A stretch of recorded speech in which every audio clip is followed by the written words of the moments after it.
Divorce is terrible on everybody. It's terrible on the people getting divorced. It's hard on the kids. So, nobody has time to sit and talk about their relationship, but you make time for what's important, and there are a few things more important. So it's whether you're in therapy or you're just scheduling weekly or biweekly meetings to just focus on your relationship, you got to do it. Is there any way you can repair that much damage after a certain amount of time? It's hard. If you've got 1,000 paper cuts, you try to triage the ones that are bleeding the most. They throw the law out the window and they say, I'm going to err on the side of caution and I'm going to grant a restraining order. They just want to use their lawyer as a weapon. They want their spouse to feel pain. They're in the moment, they're feeling pain, they're feeling exposed, they're feeling sad. And so if they can just fight and win something, even if the cost exceeds the gain, they feel like they won. Should I get married? Mr. Jonathan Steele, welcome to the show. Thank you. It's good to be here. Yeah. You specialize in trial advocacy. That's one of your levels of expertise. Can you explain that to me? What is that? Sure. While we are a litigation firm, a number of the lawyers at the office do collaborative law, which is mediation, and my focus is trials. So when those arbitration or mediation efforts break down, I try their cases. Okay. Is that specific to family law, or do you ever dabble in any other fields? I dabble, but Okay. I try to stay in my lane. Family law is my specialty. Okay. Yeah. Okay. So how long have you been in the industry? I've been in law since I was 16, but as a lawyer for about 12 years. It's a pretty well spanned career. I think so. Craziest divorce stories? I have some crazy ones, sure. You tell me one? Oh, that's a good question. Let me think about it, and maybe we'll come back to it. Perfect, yeah. So I know you've seen a lot. So, obviously you're married. What are your specific thoughts on divorce? And should people get married? Should people not get married? It's easy to think you'd become jaded right. after divorcing people for a long time. I'm not. I'm married to a divorce lawyer, also happily married, have 2 kids. Divorce is common. It's like 50% of marriages, but I wouldn't discourage anyone from getting married. It's a great thing. From your personal experience, you can tell people that it goes pretty well if you know what you're doing. If you're communicating, if you are putting in the work, it's great. It's hard to do that. It's a lot of work. It's hard to stay communicative. But if you're doing it and you're putting in the work, it's rewarding. I want to know your thoughts on one thing. In relationships, a lot of people, they condemn the other person for mistakes.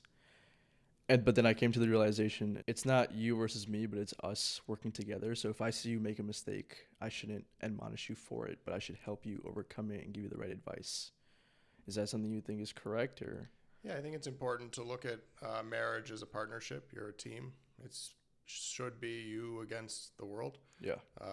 It's easier said than done when the mistakes you talk about are interrelationship. If it's mistakes outside of your relationship, it's easy. Okay. But certainly it is you are a partnership. So absolutely. So without that communication, everything just starts falling apart. Communication is the most important thing, I think. If you stop communicating, you're on a downward path to divorce. Can you say that's the cause of divorce? It's a very common one. It's the common thread. There are a host of reasons, but they all sort of boil down to that. So it's pretty common.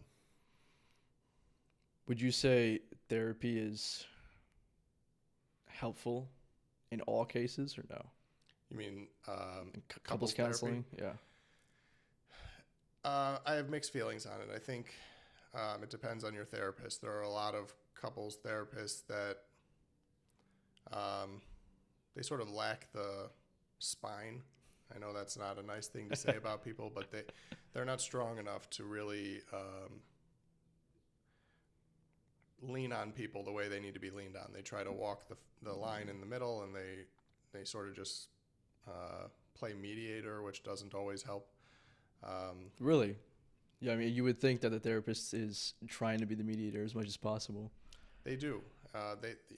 They try to just pepper each person with questions, and whether that helps or not, it's hit or miss. I think if it's helpful, the reason it's helpful is because it offers sort of forced structure to sit and communicate as a couple.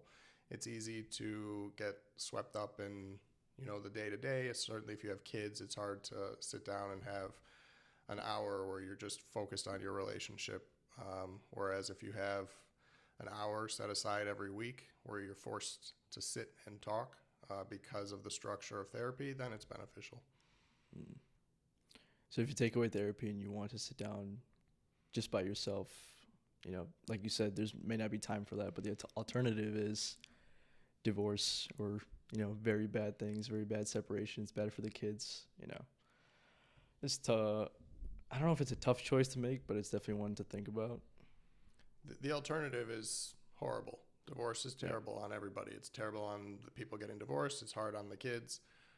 So, nobody has time to sit and talk about their relationship, but you make time for what's important, and there are a few things more important. So it's whether you're in therapy or you're just scheduling weekly or biweekly meetings to just focus on your relationship, you got to do it. How important is that relationship to you? Is it a priority? Is it not? It has to be. When does it stop being a priority? It's easy to, as I said, get swept up in like the day-to-day and your career and your kids and all the other distractions of life. But your relationship should be the most important thing to you. Once your house is on fire, all of those things, the career, the kids, they become collateral damage. So it's important to keep your home intact and not on fire. Yeah, it's like the base of the triangle, right? Career and everything comes on top. That's where your life is stacked upon. But if the base falls apart, everything else falls apart. That's right. Yeah. Is there some truth to the saying that your partner is your sense of, I'm not going to say joy, but peace or solitude? When you come home from a long day's work, you just want some calm and quiet. Are they a refuge? They should be. Not every day is like that. Your partner is going to have a hard day also, and they're not going to be welcoming you all the time with a warm embrace, and you got to take what you can get. But in theory, that should be what your partner is to you. Yeah, I think lack of communication, and then your partner stops being that refuge. Do you know James Sexton? The name sounds familiar. He's a divorce lawyer? He's a top divorce lawyer in America. I think he said, if you're walking into my office, it's already too late. And a lot of people walk into a divorce lawyer's office with hope. Do you think that hope is forlorn? It's rare, but sometimes people will go as far as filing for divorce, and then they say, let's take a pause. Let's go to therapy. And they will try to reconcile. Some of them even go as far as to dismiss their case. Those people often come back. So if you're coming into a divorce lawyer, or you're filing for divorce, even if you're reconciling, so to speak, I would agree with Mr. Sexton that it's not a good sign. Happy couples don't file for divorce very often. So is there like a really petty cause that you've seen for cause of divorce? Every couple's different. They don't always share why they're there, why they're getting divorced. It's more a personal decision. It's, presumably it's a lot of times death by 1,000 paper cuts. It's not always, I caught my spouse cheating, or they're, pilfering money. Sometimes it's just, we're missing each other. We're fighting too much. We're not what we thought each other were when we got married. So a lot of times it's just the little things that become the big things. Yeah, I love that analogy. 1,000 paper cuts. Yeah, small things adding up until there's like a pool of blood on the ground, something like that. Is it similar to like the straw that broke the camel's back? Yeah, kind of like that. Yeah. Well, that's interesting. Is there any way you can repair that much damage after a certain amount of time? It's hard. If you've got 1,000 paper cuts, you try to triage the ones that are bleeding the most. The ones that seem irreconcilable are the toughest ones to tackle. but the list keeps growing while you're not working on the issues. So Yeah. I think repair is possible if you're putting in the work. It's always just the question of, do you start with the easy things, the low-hanging fruit, or do you go right at the heart of the big issues and see if those can be solved? And if not, why bother with the little ones? Yeah. I would assume the heart of the problem is the biggest ones. Get those out of the way. You know, it's Depends on the person. I don't know that there's a good answer to it. It does depend on the person. It does depend on how big the big issues are. I've seen things that seem like they are insurmountable, like infidelity, get resolved. And then little things like, who's doing the cleaning around the house, not get resolved. So it really is person dependent. And, there's a lot of strategy to which issues you tackle first. And it's probably more art than science. Yeah, so I also think that one issue might be big for one person while it's small for the other person. Priorities differ.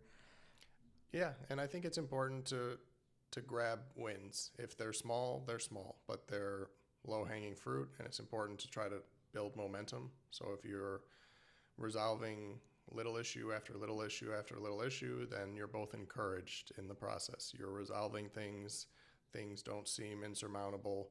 So when you get to a big thing, you've got some momentum. You've resolved things to that point, as opposed to you sit down trying to tackle the biggest thing right off the bat, you might get discouraged. Is time play a part in that? So a small issue may take a very short amount of time to solve. So you do 10 of those, and then you get to a big one, and that might take like a few days or a few weeks, a month. And that, that's might be that insurmountable thing that you were talking about. It takes more amount of time to fix that. But during that amount of time, someone thinks, is this really worth it? That's right. Yeah. The little things are easy to resolve. Some of them can be resolved in seconds. Yeah. Sometimes you might think it's an issue, but in reality, your partner agrees with you on it, and it's not an issue. So you're just checking off boxes as you go along. Meanwhile, you're both, as I said, you're getting encouraged by the process because you are resolving things. Again, so just a lack of communication or miscommunication Right there. Yeah. So you've been happily married for so many years. And so does it help that your wife is also a divorce lawyer, that you guys can see things and then you can apply it to your own marriage to keep going forward strong? I think we both have the benefit of seeing what doesn't work. Right. We see Exactly. how marriages fail. The takeaways are different for each of us. We tried different cases, but I'd say the common thread is maybe seeing that some fights aren't worth fighting. Some things aren't important enough to throw your marriage away. Some things are just the quirks of living with someone else. To think that you are going to be perfectly compatible with your partner on every issue is unrealistic. And so you sort of just have to accept them for who they are. And, there are going to be certain things that while you are apart on them, you learn to live with them. And then there are certain things where you can't learn to live with them. And that's where you try to find some common ground if you can. If you can't, then maybe you're not compatible. You just conform yourself to fit the other person and then vice versa as well. Yeah. Okay. So you said it's not realistic to be completely compatible. So yeah, I guess that makes sense. No two people are perfect. I think I don't even think I could live with a clone of myself. Even if you are fundamentally the same person, there's going to be times when you're just missing each other because of time or because of stress or because of whatever reason in the moment. Even the best couples that have been married for 50 years and they consider themselves to be each other's soulmates, whether or not they're like perfectly compatible, I would find that hard to believe. I think there's always going to be issues, and marriage is a constant work in progress. There has to be opposites. Yeah. Opposites attract. Yeah. I think. Have you seen like the yin and yang symbol? Yeah, they fit into each other. Sure. If you're living with a clone of yourself, it would just be two pieces of the same, and they wouldn't fit. That's a good analogy. I like that. Yeah. That's true. Yeah, I feel like if I had a clone of myself, I would get pretty annoyed. I feel that. I would annoy myself for sure. Yes. So, are there certain things, certain quirks that are absolutely like you cannot accept? Is divorce ever like unavoidable in that sense for some couples? I don't know about quirks being insurmountable. There are certain issues that are just fundamental to a person's uh, psyche. You know, if Mm. you can't see eye to eye on religion or how your kids are going to be educated or how you treat people or trust. I mean, those kind of things are fundamental, and I think if you are not seeing eye to eye on those, um, you are on a path to divorce. Okay. And that's where kind of couples therapy comes in. I think it helps to sort of pare down which of the issues can be resolved and how, and then which ones are not resolvable, and then trying to sort through of the ones that are not resolvable. Are they fatal? Are they toxic? Are they going to breed resentment over time, or can you move on from them? Okay. So I want to know your opinion on prenups, prenuptial agreements. How do those conversations usually go? Are you involved in that or no? Is that I'm usually at the end of the conversation when somebody has decided that they need a prenup or that they want one. Um, I imagine that they're hard conversations yeah? because a lot of people look at it as you're planning for divorce when you're in the happy stage of planning your wedding. Um, and that's one way to look at it. It's hard not to.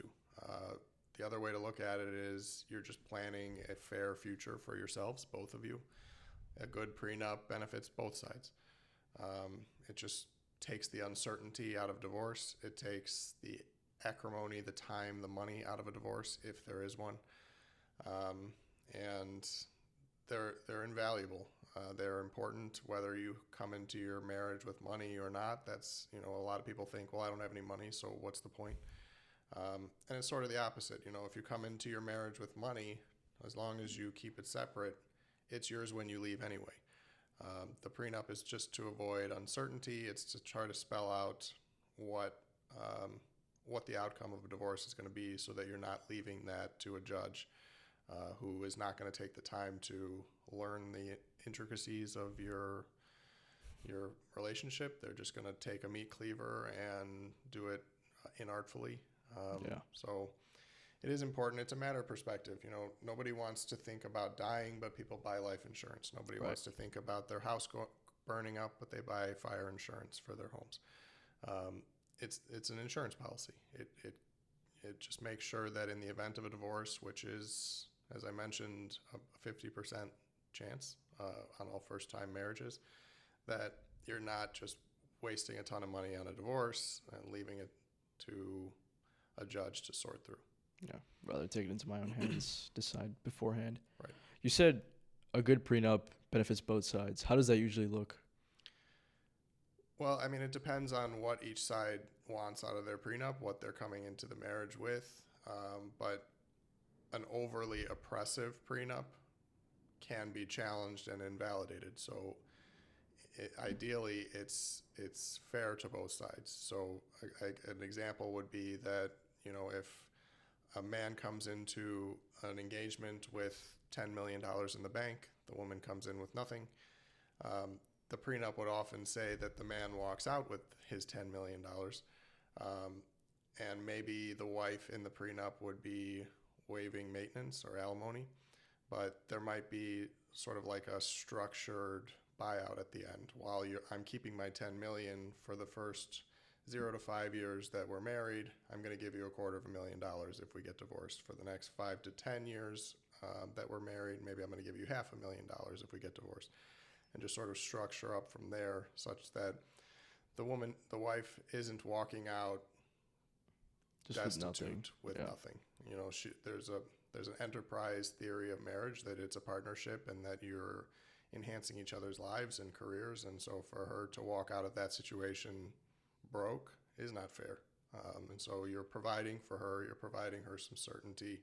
she's going into it knowing I'm not going to be left homeless and destitute if I'm investing myself in your career and your life. Yeah. So in that analogy, she devoted that much time, energy, and attention to you, and I guess it would help that man's net worth. So she's entitled to that much, or however much is agreed upon. Yeah, that's the marital energy theory. It's to some extent, for an example, my wife helps my law practice. She's not in my office, she's not doing filing, she's not doing drafting, but she comes to networking events with me. She comes to bar association events with me. She's the social buffer. She's the bubbly personality. She's more of the chatty type. And that helps me and that helps my career. She helps raise our kids so that I can be at the office. Otherwise I would be home trying to be like a stay-at-home dad, and I couldn't do what I do. And those contributions are invaluable to me and to my ability to provide. So she's investing in my career. I try to invest as much as I can in hers. She's doing a better job at that than I am. But it is a partnership. So Right. the yin and yang thing is a good analogy, because where I can't contribute, she's picking up the slack, and vice versa. Right. The perfect balance. Right. Yeah. So is there something that I should look for in a woman that you've seen in your wife? What can you give advice to men out there? That's a good question. I think prioritizing you is important. If What does that look like usually? I think a mutual respect, a mutual admiration is Right. important. It's important that your wife or your soon-to-be wife treats you like you're the most important thing in the world to her, the most important person in the world to her, which is hard. I mean, to prioritize you over her parents and her family, it's a lot to ask. But that's going to be your life partner from here on. And so to feel like you are at least top 5 in importance goes a long way. Feeling like you're important, feeling like they respect you and what your life choices are, because in the absence of that, you're going to grow resentful. And resentment is toxic, it's corrosive, and it may be okay for the moment, but long term, it's not sustainable. So you have to feel like you're valued and you're respected. Resentment just grows day after day, depending on the thing. Yeah, Eventually, just explodes. it's corrosive. Yeah. It eventually corrodes to the point where it crumbles. So you have to try to identify it early on, correct it, or pivot and go a different direction, because it's not going to be okay. It's sort of like overlooking a cavity in your mouth. It might be okay for the moment. Maybe you're not chewing on that side, and so you don't need to address it. But eventually, that tooth is going to rot and cause a whole bunch of problems, and so you're way better off addressing it at the early stages. Is going the other way divorce in all cases? Well, unless you're not married. If you identify a fundamental divergence of personalities early on in your relationship, then you may go a different direction. And it's not necessarily divorce. It's just we're different people. We may like each other. We may stay friends, but we are not compatible as life partners. Okay. That's another question I had for you. Let's say I'm dating a girl. What's the point of if everything is exactly the same as if we were to get married, just the signature on the piece of paper, then why should I do it? That's a common question. Yeah. A lot of times it's the woman that wants that security. They Right. want the ring. The ring, it seems like it's just a piece of metal and it changes nothing. You're living together anyways, you're sharing expenses, your lives are intertwined. But the ring really does change a lot. It changes your level of commitment. It makes a statement internally in your relationship as well as externally to the rest of the world. It's just it's more of an indicator of permanence. And it seems inconsequential to put a ring on your finger, but it really, it's not. So basically, you are stating to her and yourself and to society or both of your communities that I'm devoting myself to this person. We are locked and set together. I guess it makes it harder to back out as a normal relationship. You know, a normal boyfriend-girlfriend Yeah. relationship, you can end with a phone call and maybe a gym bag of stuff from the other person's house. When you've got the ring, you're intertwined. You know, you have to often separate each other from life insurance policies and health insurance policies and change beneficiaries of retirement accounts. And it's much more than just a phone call. It's a series of phone calls. It's deliberate planning. It's a lot of legal work that goes into it. You know, the amount of intertwined relationships, financial and otherwise, is significantly increased when you're married. Right. So let's say you have all those caveats in a relationship, but I feel like in America, divorce has become a very easy solution. Is that something you've seen or no? I don't know exactly what you mean by easy. It does seem like the rates are increasing. People are So like abandoning ship. in different countries, people would be like, divorce is like not even an option, but they would do whatever it takes to solve a marriage. But over here, after a certain point, people they consider divorce much quicker. That's what I mean. I think that's true. I think Okay. it's also nuanced. I think even in the United States, some of that hinges on religion. You know, like the Catholic religion is less inclined towards divorce. Mm. So yeah, I think some of that is religious as well. Okay. Is that because both parties are of the same religion? Does that play a part? Not necessarily. If one party is Catholic and the other is not, then the one that's Catholic may be more inclined to stick it out and try to work things out and be completely averse to divorce and be willing to stay in an unhappy marriage indefinitely. Okay. Whereas the other one that's not Catholic may say, I don't need to live a life of unhappiness. I'm out. Mm. Personal views, personal beliefs. Right. Yeah. Obviously play a part. Sure. Yeah. Okay. Have you dealt with like the LGBT couples, that community at all? A little bit, more and more. You know, it's somewhat recent, a few years now, where you can get married Yeah. in Illinois, and so now It's we're a very seeing more. new field. Yeah, it's increasing. So my experience in that is a little limited, just based on the recency of being able to get married in the first place. But yeah, we've experienced that. Is there any differences you've seen between that and then a normal Orthodox relationship? Not in terms of the divorce. Okay. You know, people are people. Right. Quirks are quirks, resentments are resentments, Right. cuts are cuts. That's right. Yeah, yeah, like 15 years ago, I wouldn't ask you that question. You know, the world's changing, Yeah. and it's more accepting of people for who they are. Who you choose as your life partner is a personal choice.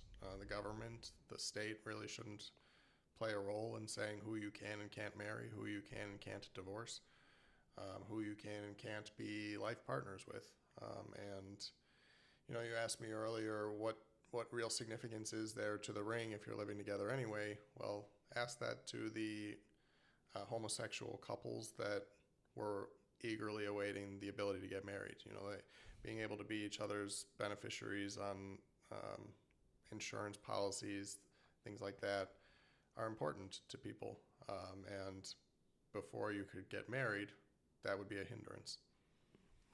How big a role should government play in relationships? As little as possible. Yeah. I certainly shouldn't say who you can love, who you can marry. That's a personal choice. Whether that person is of the same sex as you, I don't think it should be for the government to decide that you can or can't love that person. Yeah, not their concern. Shouldn't be. Do you think their involvement is too much right now? Or should they step back? It's lessening. You know, Yeah. It's more accepting of people for who they are and who they want to be and who they want to share their life with. So it's going in the right direction. Yeah. I remember Obama didn't support gay marriage at first, and then he slowly switched over to a yes. Government is it's resistant to change. Yeah. It's hard to get people to think differently. Oftentimes, the people that are making these decisions are older, and so you need like fresh blood to start to change how people think. So it's just, certain institutions are resistant to change. It takes a lot to get someone off of their views. Well, that's people too, right? A lot of people are resistant to change. Yeah. I guess that plays a part in divorce. Sure. Is accepting change one of the solutions?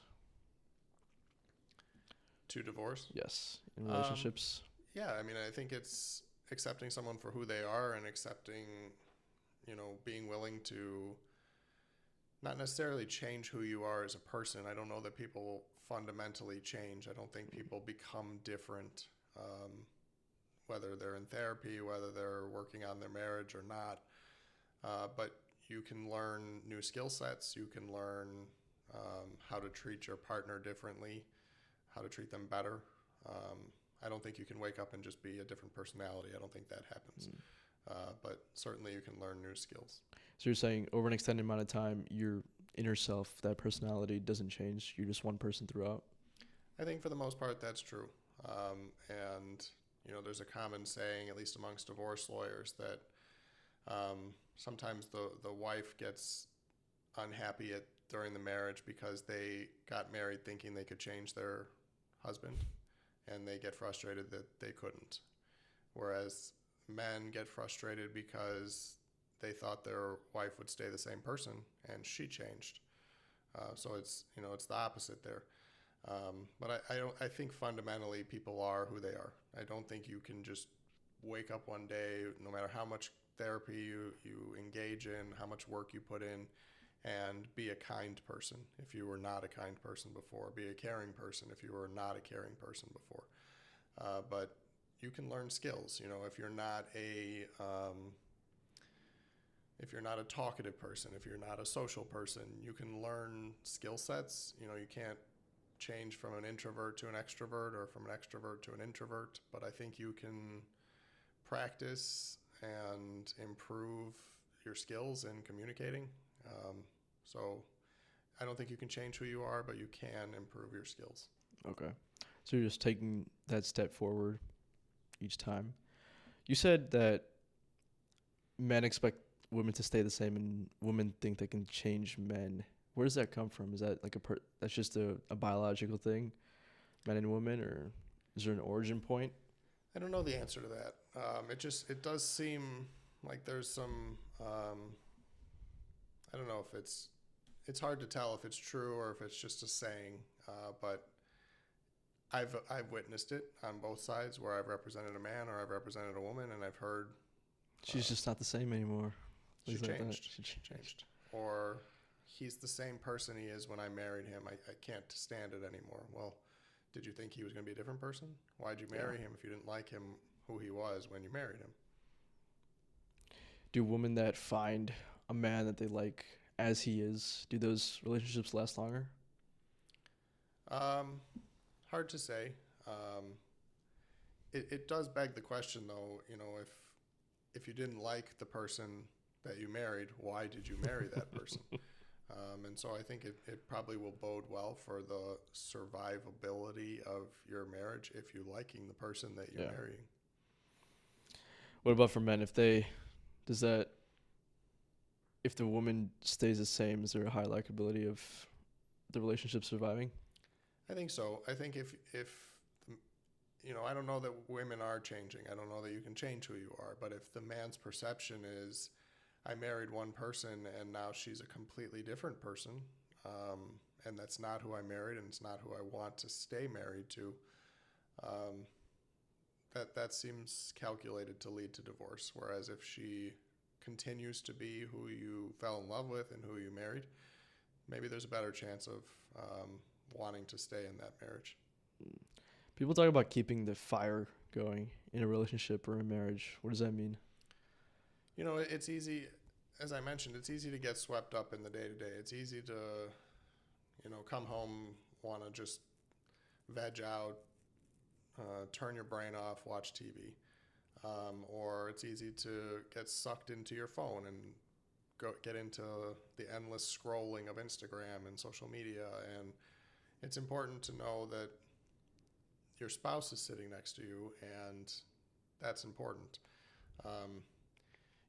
When you have kids, it's hard to make time for yourselves as a couple.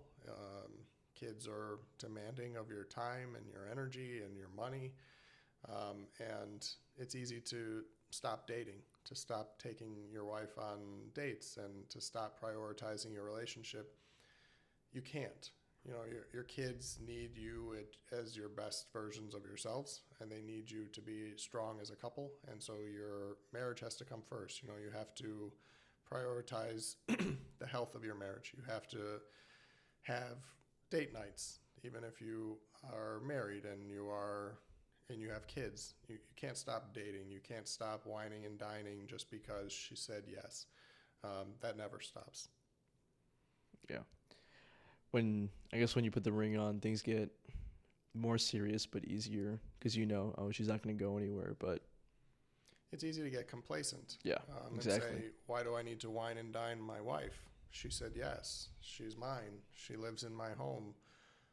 But you can't think like that. You have to be trying to, I guess the best expression I can think of is just wine and dine as though it were the first date, no matter how many years you've been married. I guess the alternative to that is, like we said, resentment or cuts or people losing their interest in one another. Right. Yeah. Have you seen polarity? Like, does polarity play a part between people? I guess we touched upon this, if they're two complete opposites, it makes it better. It can. There's some wisdom to the opposites attract concept. There's also similarities and shared interests are drawing couples together. So you can't be complete opposites on everything. If you're just diametrically opposed on every issue in life, you're probably not going to be compatible. But if you're equal and opposite in certain areas, then I think you probably are attracting each other by virtue of your differences. Okay. So my next question, is there any part of American family law that you wish you could change?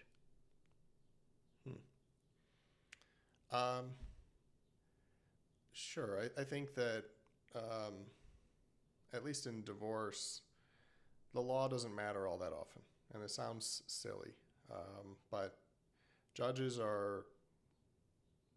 they're dealing with people. They're dealing with kids. They're dealing with safety of children, best interests of children, abuse. And so they oftentimes will do what they think is right, do what they think is best, and then consider the law.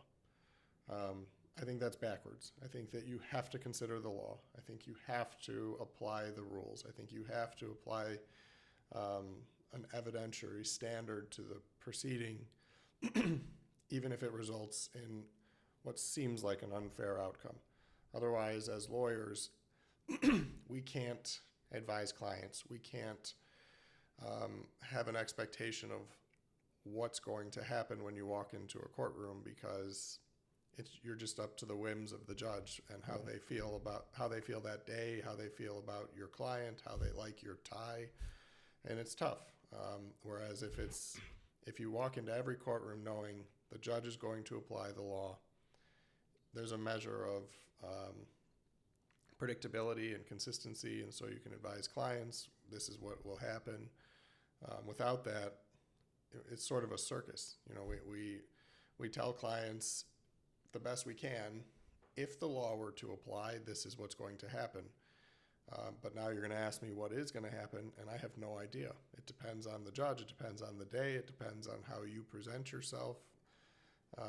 So it's almost impossible to tell a client, here's what's going to happen, and they want that. So it's discouraging as a lawyer to spend the time to study the law, to keep current on rules and evidence and case law, knowing it doesn't even matter. The judge isn't going to follow the law anyway. So it's discouraging as a lawyer. But more importantly, to the parties, there's no certainty. You can't offer them any solace and say this is what's going to happen. So it's like playing a game where you guys have two different set of rules, you and the judge. there's sometimes 3 or 4 sets of rules in the same courtroom. There's what the judge is doing, there's what the opposing counsel's doing, there's what you're doing. Then there's maybe what's the actual rules, then maybe what the child's rep is doing. I mean, a lot of times it seems like the person standing next to you arguing against you is reading a different book than you're reading. They're practicing laws from a different state, or who knows where they're coming up with some of their theories. So, yeah, it's strange because in theory we are all reading from the same book, but maybe we're interpreting the laws differently. Yeah. So you said sometimes the judge puts their own notions before the law. What's an example of that?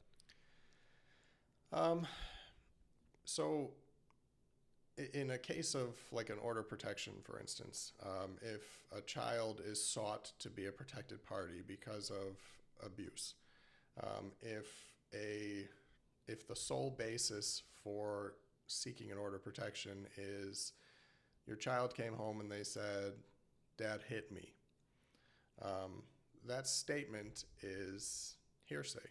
It needs to be corroborated by something other than the statement, "Dad hit me."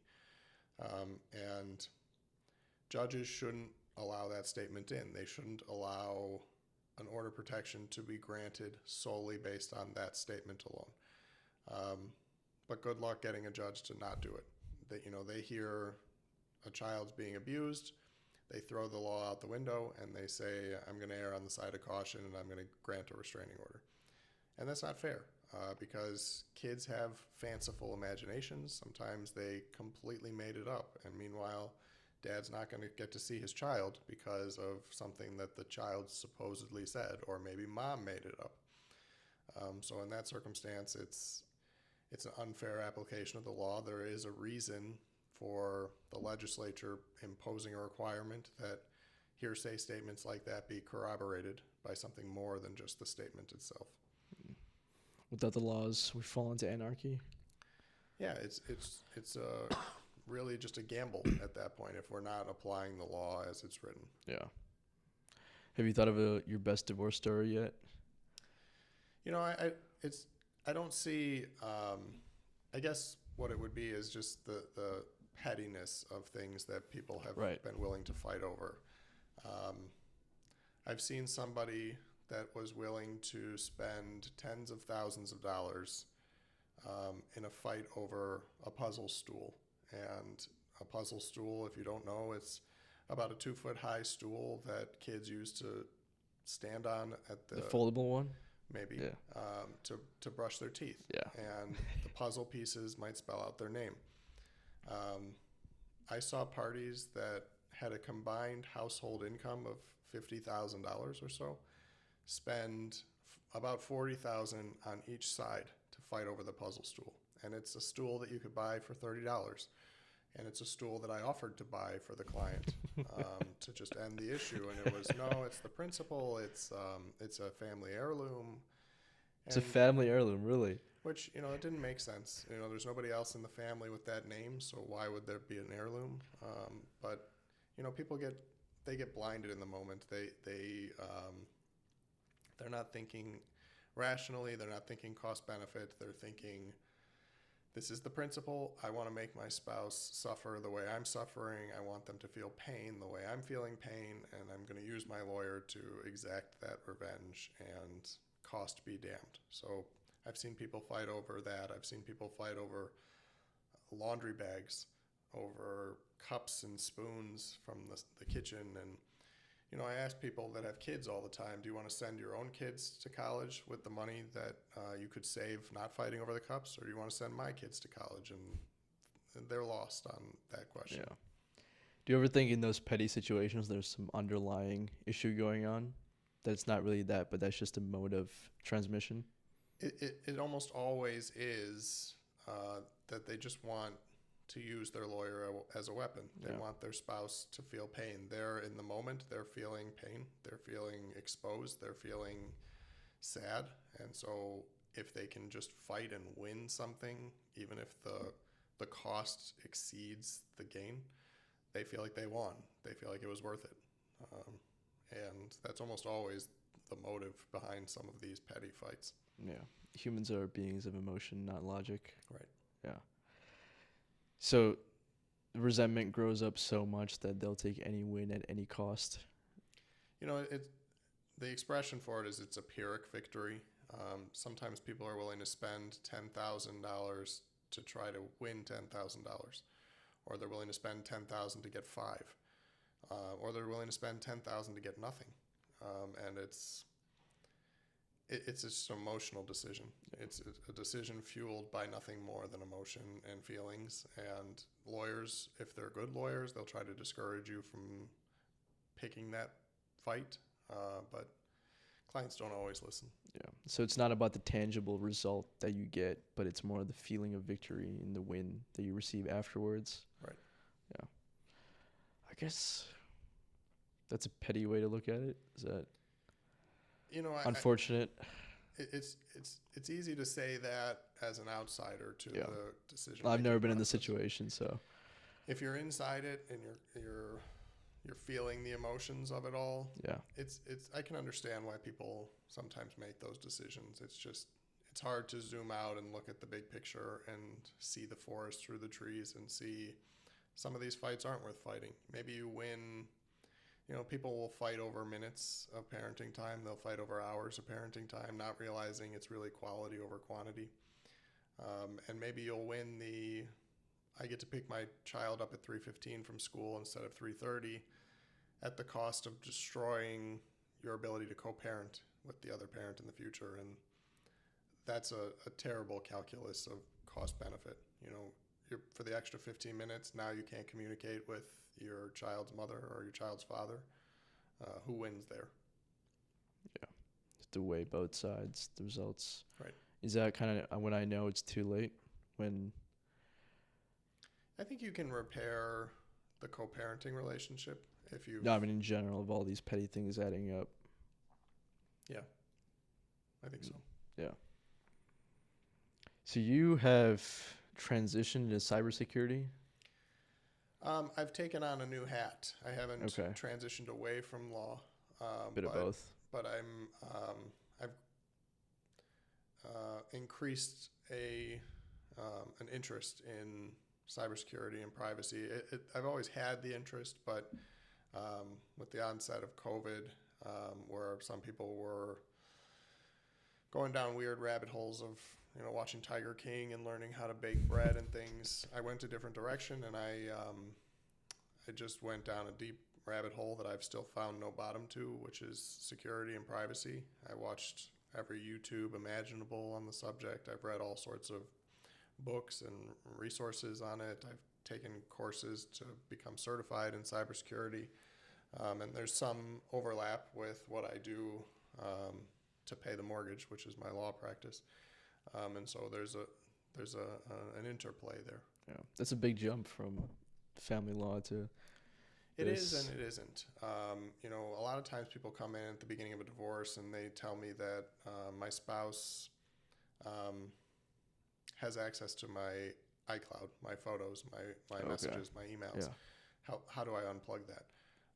Or somehow they're tracking my location on my phone, or they put a tracker in my car, or I want you to find out who they're messaging or where their photos are being posted from, or I'm getting texts from a burner phone number. How do we tie this to my spouse?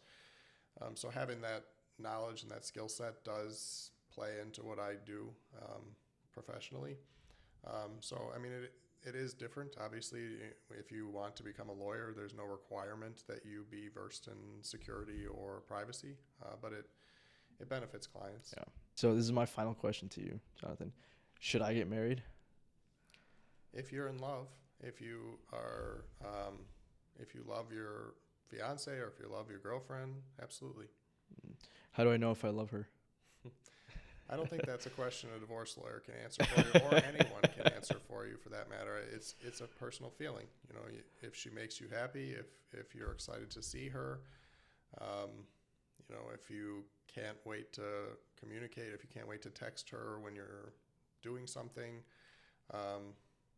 You know, if you have like a genuine desire to be with her as much as possible, and you consider like, do I want to go on a vacation with just my friends, or do I want to go with her? Do I want to go out tonight with the guys, or do I want to see her? And if you're more often leaning towards her in that equation, then you probably love her, and you probably should get married. So priorities once again. Right. So what's next for you in your career, in your life? I don't know. We'll see where the cybersecurity and privacy stuff takes me. For now, I like what I'm doing as a lawyer. I've got 2 young kids. Watching them grow up is fun. So that's the foreseeable future. Yeah. Amazing. Thank you so much for your time. Thanks for having me.